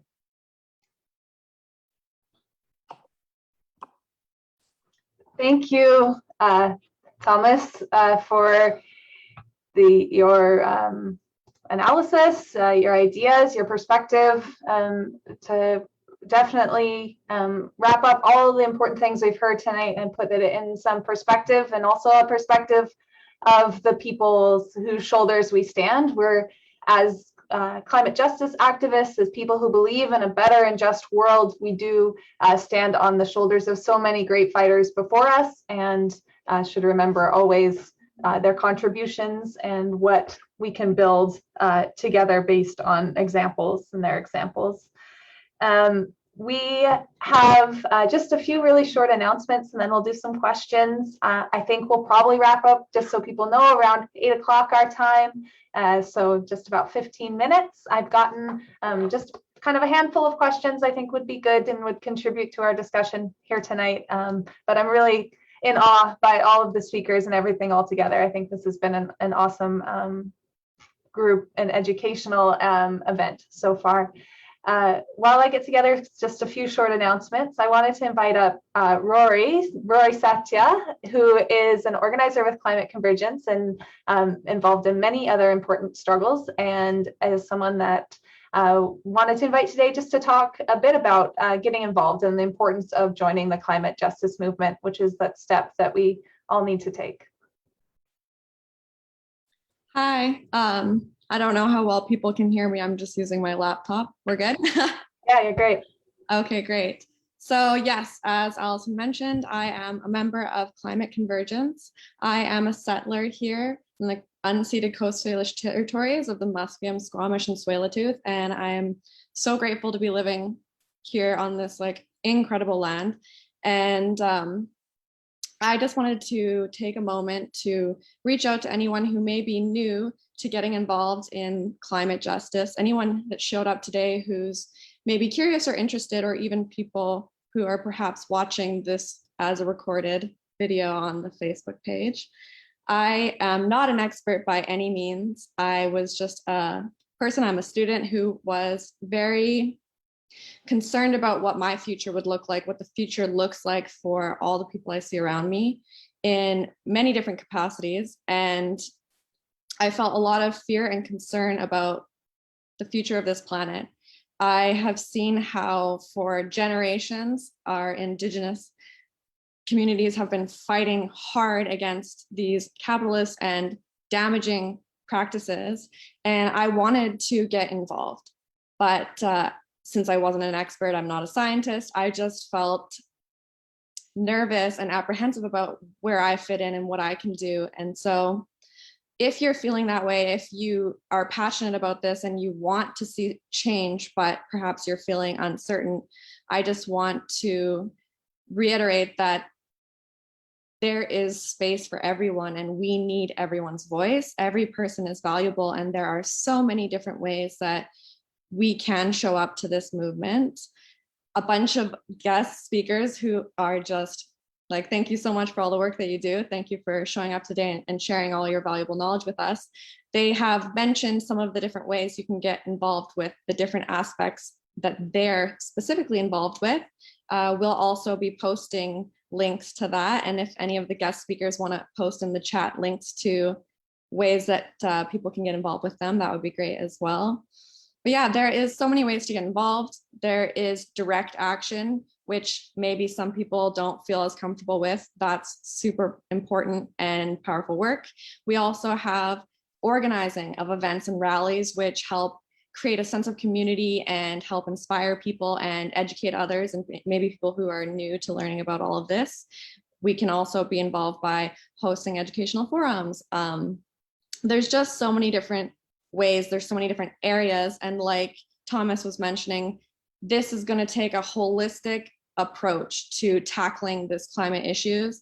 And so we also want to hear from everyone about what they think. Like if you're sitting at home and you think you have a great idea or something that you feel would help, join us, like show up to a meeting and voice your opinion. Climate Convergence is a cool organization because we're people-led and we're open to everyone getting involved, and everyone has a say and can make suggestions on what they think would be a great tangible step forward. So we host meetings currently over Zoom, which is very easy to attend because you can do it from home. And we have links to that also via our website and on Facebook with more information if you want to get involved with us. And yeah, like I mentioned, a lot of our guest speakers can post different links to get involved with the specific areas that they are championing. So thank you so much for taking the time to attend this event. And thank you to everyone who shared today. I've learned a lot. Thank you very much, Rory, for sharing that today and your experience. There's always a first place that people get involved.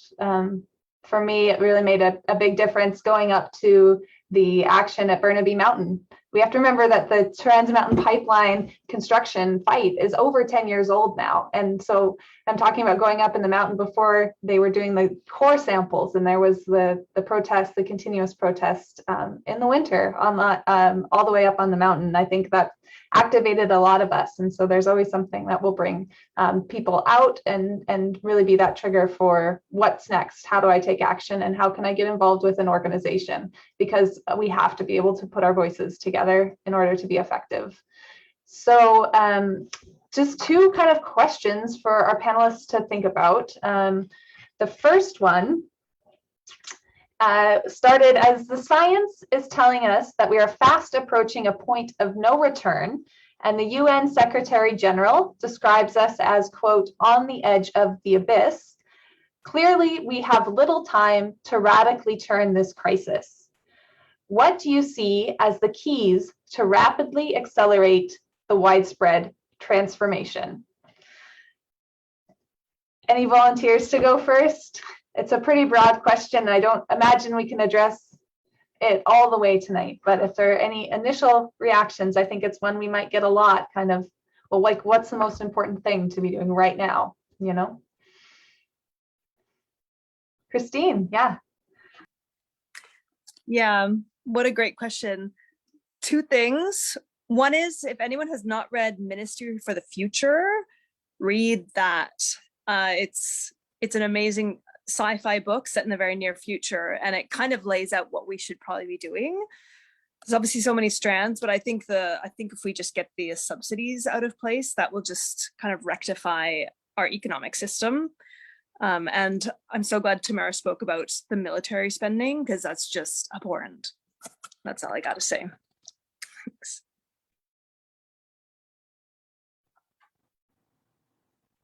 Go ahead, Jennifer, and then Tamara. Thanks, Mara. I was just going to say that as a teacher, as a former teacher, I think arming young people with the information is incredibly important. There's a group called Climate Education Reform BC They were on Laura Lynch's What on Earth CBC radio program a few weeks ago. If you get a chance, listen to them and support their push to get climate literacy in all the schools in British Columbia. So they're meeting with the minister, I think, this month.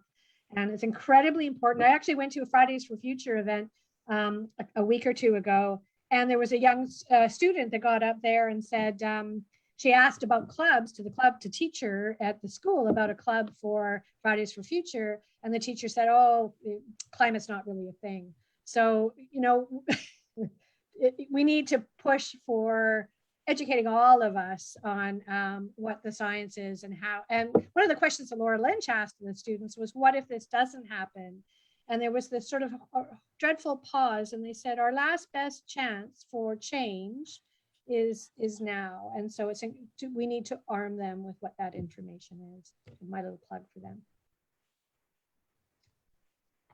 Tamara, go ahead. I just wanted to echo really quickly what Thomas and Rory said, that we all have a place in the movement, and it's so important for us to work on what we're passionate about, because that's the work that needs to be done. And for me, you know, I see so clearly from, you know, the numbers that we cannot sustain this level of militarism and military spending over the next decade and meet the Paris Agreement targets. The military is one of the largest obstacles to the transformation and the low carbon economy that we need. So I just want to say again that I would love for your support in the conversations that you're having about the climate catastrophe and what we need to do. Please just add the issue of military spending and military emissions. Thanks a lot. We need climate peace as well as climate justice. I'll take a go at it myself too.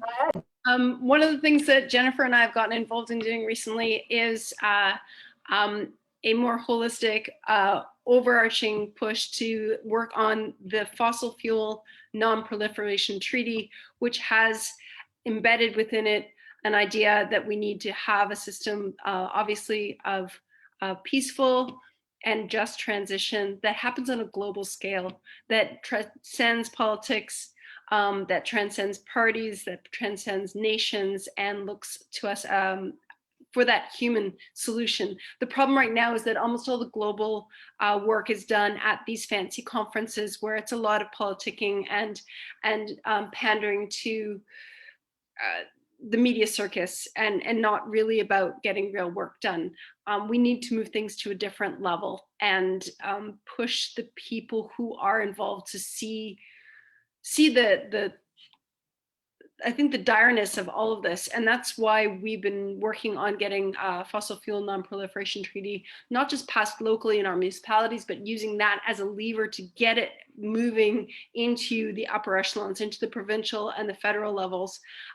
It's a beautiful piece of work that they've put into all the layers of making sure that it really is looking at incorporating diplomacy and thoughtfully taking into account historical responsibility and all that sort of thing, but done in a way that doesn't work mostly from the blame side, but looks at the solution side and tries to build those bridges. I really think, that we as the people can push for that. And I think that we can make it happen. I think that ordinary people do extraordinary things in extraordinary times, and this is that time.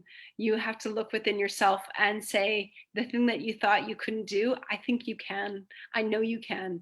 I've been there, I've done it, and I know that I've watched other people be transformed by this movement and by that conviction that we don't really have another choice. This is the time. Find your place in that movement. Every shoulder that is pushing at that door is going to help flip it open. And we have seen some changes. There is a different way it's being spoken about in the media and in the world at large. And we just need to keep on at that, because I think we could get our Berlin Wall moment. We could get that tipping point where suddenly it just comes crashing down. We just need to keep the faith and keep working together and keep picking at those cracks. And I think also keep that message, I guess, of what it is we're fighting for, right? That it's not just for ourselves, but it's for all the people who don't have a voice. Thank you, Maureen. Is there anything else anyone would like to add? Thomas? All right. I will say that Rosalie had to leave. People may have not seen it in the chat. The chat's been quite active, but she sent her apologies, but she did have to leave, or I'm sure she'd be happy to share some perspective on that question as well.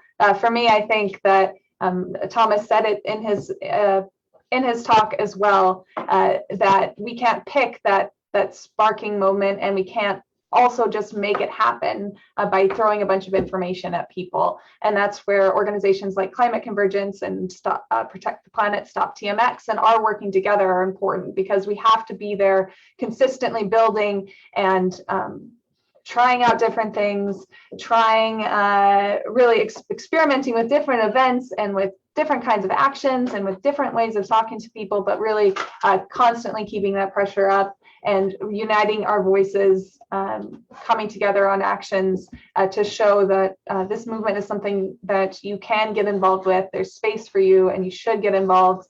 And we are ready to grow and to get better and bigger as we build across Canada. I'm also really thankful of course, of Tamara being here so late at night. I think it's important, and one result of kind of yes, there's been tremendous disconnection being put between people because of the necessary public health measures during this COVID time, but also Climate Convergence is focused a lot on trying to connect more with organizers across Canada, in the US, internationally, through webinars, and also through sharing perspectives and also days of action and kind of organizing together. And of course, the Fridays for Future movement is a very international movement as well. But the more we can use this extra level of comfort that we have with talking to each other over computers to build an international climate justice movement,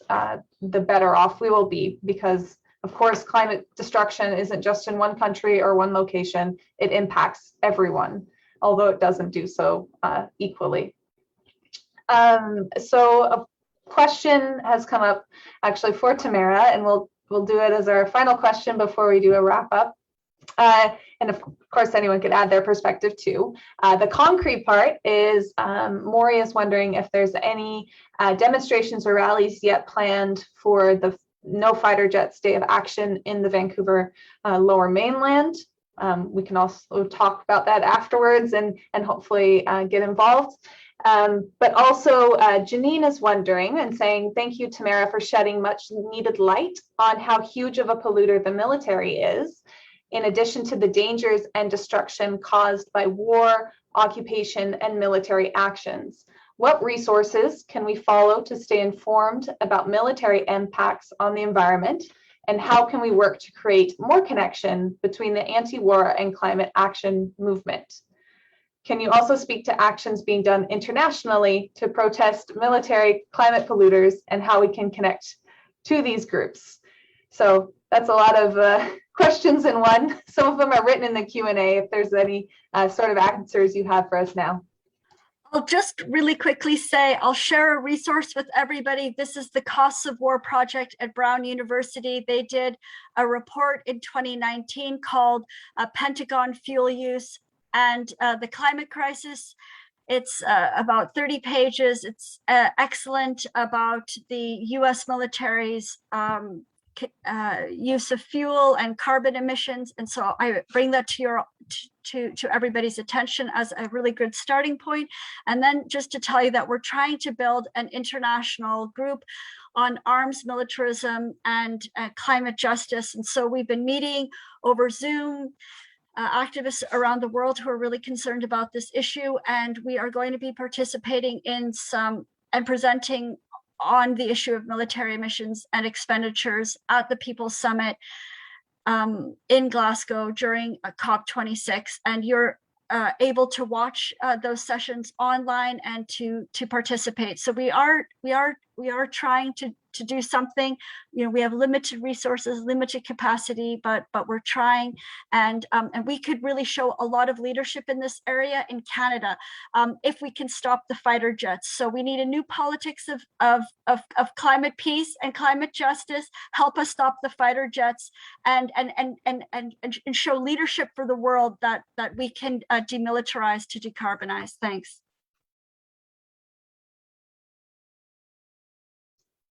Thank you, Tamara, for that answer. Like I said, I think this is something we should continue talking about in Climate Convergence. And so we'll take those ideas and bring them to our next meeting.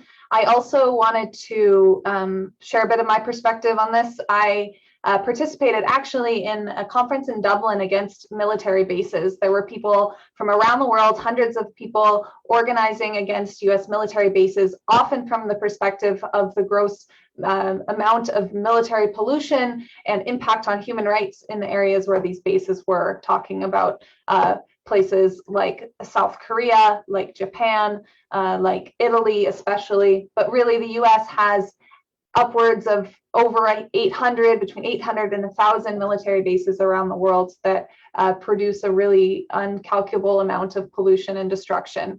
And Canada's often got a smaller role in those places, but is often also on those bases. And I think really that this movement in particular, one that ties together climate justice, militarism, the fight against NATO and US military bases, is one that is international. There is an international kind of network set up. There's organizing that happens in coordinated days, and people that are talking to one another about these important actions around the world, because unfortunately the US government military is all around the world as well. And so I had a really incredible experience meeting with organizers in Dublin, Ireland a few years ago about this. And I think there's a great kind of network we can build upon. And as you were saying, that organizing in Canada, we really have this responsibility because of Canada's support for the US war drive and complicity in the destruction caused by the military in so many different ways. So thank you. People are kind of talking about the chat and copying and pasting. We'll send out the chat afterwards. I don't have a way that I've been able to find for me to enable people to copy and paste the chat. I think it's a Zoom thing with a webinar. So my apologies if that's what you're used to doing, but we will send out the links that have been posted. And I thank everyone for continuing to post the links. They should be clickable. If you want them right away, you're gonna need to open them and kind of save them that way, unfortunately. But thank you. So now I think we'll go ahead and ask if speakers have anything they would like to share to wrap up.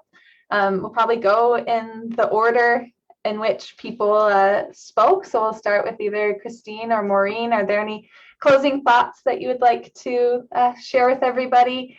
Besides that, it's a big old thank you to all the speakers and participants here tonight. I'll post again the information about the next Climate Convergence meeting. And also, actually, while the panel collects their thoughts, I will say one more thing, which is that the next Climate Convergence action is going to be taking place on Wednesday, October 20th. Climate Convergence kind of for the last few years, I think, has kind of had actions on Wednesdays, been able to develop some consistency with that so people can plan their calendars in advance and so on. And we are going to be having what's called an intersection action. So this is similar to a banner drop, except we're on a busy intersection and we hold the large banners down at ground level, ask people to support and honk, set up a table. We'll have petitions, information at this busy part of Burnaby, which is on the corner of Low Heat Highway and Willingdon. So kind of in just the tip of North Burnaby, gathering on Wednesday, October 20th at 4:30 p.m. And I'll put the information in the chat. The Facebook event is up, and there is a encourage people to invite others, come and be able to join in holding up banners and in getting support. The focus is going to be on stopping the Trans Mountain Pipeline expansion and continuing to raise awareness about that destructive project. It's really, sometimes we get in these bubbles of thinking, oh, everyone knows what we're talking about. They know about the pipeline, but they really don't. The media silence is deafening. As we know, when the media wants to treat something like an emergency, then it gets covered like an emergency. And we haven't seen that done with the climate catastrophe or with the Trans Mountain Pipeline. So we have to keep up our work of organizing public rallies and actions in a safe way, but in a way that we can get people's attention. So Wednesday, October 20th for that event. And Maureen or Christine, is there anything you'd like to say to close out our evening tonight? It's been lovely hanging out with all of you awesome people. It's really, really always a good experience. I can't wait until we can do this in person. We are hoping that many of you will be able to join us on the 24th. We'll have more details about that. We know that you're with us in spirit, and yeah, we do know that there's a lot more work to be done, but by doing it together, it makes it possible. So thank you for being here. Yeah, thanks, Mo. I'm glad you didn't say what I was thinking, which was something we talked about before, which is, again, the misinformation. A lot of people think that this pipeline's built. It's like not even 25% built. So this is a huge bit of misinformation. And that's something that each of us can do. Like if you're talking about Trans Mountain to anyone, just reinforce it's not even a third done, and it's not going to get built. Stop TMX. Peace. Thank you. And next, Jennifer, yeah, go ahead. Just want to amplify that as well, that not only all of you here are amplifying this message, and I think the banner drops, etc., just keeps letting people know the alarm is out there. Not only are we all on the right side of history, we're really on the right side of sanity, because this pipeline cannot be enacted. It's the biggest kind of barrier to any sane climate policy. So yeah, and thank you very much for having me. Thank you. And we're actually at Thomas. Tamara said that she said all that she wanted to tonight. So Thomas, you're on. Yeah, I didn't mention this in my talk, but there's an article that 1 year into the COVID-19 pandemic, and Canadian billionaires increased their wealth by 78 billion. The richest 10% of families control more than 55% of all wealth in Canada. The bottom 40% control 1.2%. So just like oil and gas corporations took advantage of this opportunity to push forward and delay, they pushed forward their resource extraction projects and delayed any meaningful climate action. They also pushed forward their profits and delayed any meaningful action on equitable distribution of wealth. So, like I said, we are confronting huge interests that are not acting based on moral, are not acting with a moral compass or in the interests of the vast majority of humanity. But when you think about all that money and all those resources that could be put into solving the climate crisis and renewables and all the other social programs that we need, all the military money that could be spent on all the huge needs, not just in Canada, but around the world, there really is huge potential. And humanity has really reached a stage of technological and sociological advancement where we have the ability to provide everybody with everything they need and to have a healthy planet. It exists. It's in the interest of the majority of us, and we need to keep working to make it a reality.